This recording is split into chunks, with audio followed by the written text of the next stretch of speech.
Tollywood secrets এর নতুন video দেখতে এই চ্যানেলে সাবস্ক্রাইব করুন আর হ্যাঁ পাশের বেল বাটনে ক্লিক করতে ভুলবেন না যেন। এই নায়িকাকে মানে আজকে আমরা যে নায়িকাকে নিয়ে কথা বলতে চলেছি তাকে এই মুহূর্তে টলিউডের হট কেক বলা হয়, যার প্রথম ছবি একেবারে দারুণ হিট ছিল। এছাড়াও তার ঝুলিতে রয়েছে বেশ কয়েকটা অ্যাওয়ার্ড। খুব রিসেন্টলি দাদা সাহেব ফালকে ফিল্ম ফেস্টিভ্যাল অ্যাওয়ার্ডও রয়েছে এই নায়িকার ঝুলিতে। এই নায়িকা নানাভাবে খবরে এসছে, কখনো তার ভালো কাজের জন্য কিংবা কখনো তার পার্সোনাল লাইফ নিয়ে দ্বন্দ্বের জন্য। কি গেস করতে পারছেন কোন নায়িকার কথা হচ্ছে? Hey, this is Nini and welcome to our channel Tollywood Secrets. আমরা কথা বলছি আমাদের অন্যতম জনপ্রিয় অভিনেত্রী প্রিয়াঙ্কা সরকারকে নিয়ে, যিনি ইতিমধ্যেই হ্যালো ওয়েব সিরিজ করে আরও অনেক বেশি জনপ্রিয়। আর তারপর তো হ্যালো 2 সিজন চলেই এসছে, কিন্তু আজকে আমরা তার কোনো রকম কাজ নিয়ে কথা বলছি না।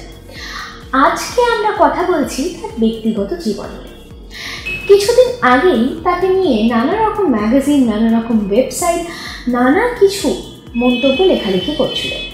এছাড়াও একটি বাংলাদেশে প্রজেক্ট করতে গিয়ে তাকে হেনস্থার মুখে করতে হয়। পরবর্তীকালে অবশ্য তিনি সেই ডিরেক্টরের সাথে কাজ করেন এবং ডিরেক্টরও তার কথা মেনে শুটিংয়ের সেটে উপস্থিত ছিলেন না, এবং এই শর্তেই একমাত্র নায়িকা ছবিটি কমপ্লিট করতে রাজি হয়েছিলেন ছবিটির সাথে, কারণ ছবিটির গল্প ছিল মন কাড়া। তবে এখন অনেকের মনে প্রশ্ন যে এই নায়িকা কি আদৌ সিঙ্গেল, নাকি তিনি অন্য কারোর সাথে সম্পর্কে লিপ্ত। তবে পুরোটাই কিন্তু গুঞ্জন, কিন্তু কথাটা তো আছে ওই যা রটে তার কিছুটা তো ঘটে, আর আমরা বাঙালিরা তো মনে প্রাণে সেটাই বিশ্বাস করি। রাহুলের সাথে বিবাহ বিচ্ছেদের পর সহজকে নিয়ে সে একাই জীবন কাটাচ্ছে, বরং সহজকে সে খুব সুন্দরভাবে সামলাচ্ছে। সহজের পড়াশোনা থেকে শুরু করে সমস্তটাই তিনি একা হাতে সামলান, এবং এই সিঙ্গেল মাদার যে তিনি শুধু রিয়েল লাইফে তা কিন্তু নয়, রিয়েল লাইফেও তার এই চরিত্র কিন্তু মন কেড়েছিল সবাই। ক্রিস ক্রসের সুজির কথা হচ্ছে।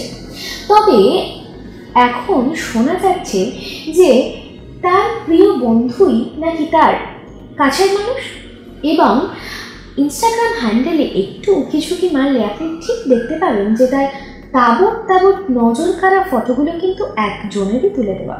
নাম হচ্ছে তথাগত ঘোষ। কিছুদিন আগেই তার এই পার্সোনাল ফটোগ্রাফার হাত ভেঙে বসেছিলেন, আর তখন তিনি একটা ছবি পোস্ট করে ক্যাপশনে লিখেছিলেন, "When the photographer is injured, I need to take the selfie." এছাড়াও কিছুদিন আগে গসিপ জোন ক্যাফেতে তাকে পাবজি গার্লের রূপেও দেখা গেছে, আর সেই ফটোগ্রাফটার সেশনটাও কিন্তু পুরোটাই করেছিলেন তথাগত ঘোষ, এবং তার প্রোফাইলে চারিদিকে ছড়িয়ে রয়েছে তথাগত ঘোষের তোলা ছবি। এই জন্যই নায়িকার ফ্যানেদের মনে কিংবা নেটিজেনদের মনে একটাই প্রশ্ন ঘুরে ফিরে বেড়াচ্ছে যে সব জায়গায় কেন তথাগত ঘোষ? অন্য কোনো ফটোগ্রাফারের ফটো কি নায়িকার পছন্দ হয় না, নাকি এর মধ্যে রয়েছে অন্য কিছু? না, আমি কিছু বলছি না, এমনটা প্রশ্ন জেগেছে দর্শকদের মনে। এই প্রশ্নের মুখোমুখিও নিশ্চয়ই হয়েছেন আমাদের টলিউডের এই হটকে। তবে সেই প্রশ্নের উত্তর কিন্তু এখনো মেলেনি। তবে এটা নিয়ে আপনাদের কি মতামত সেটা কিন্তু আমাদেরকে কমেন্ট করে জানাতে ভুলবেন না। বিনোদন জগতের লেটেস্ট আপডেট পেতে ফলো করুন টলিউড সিক্রেটস।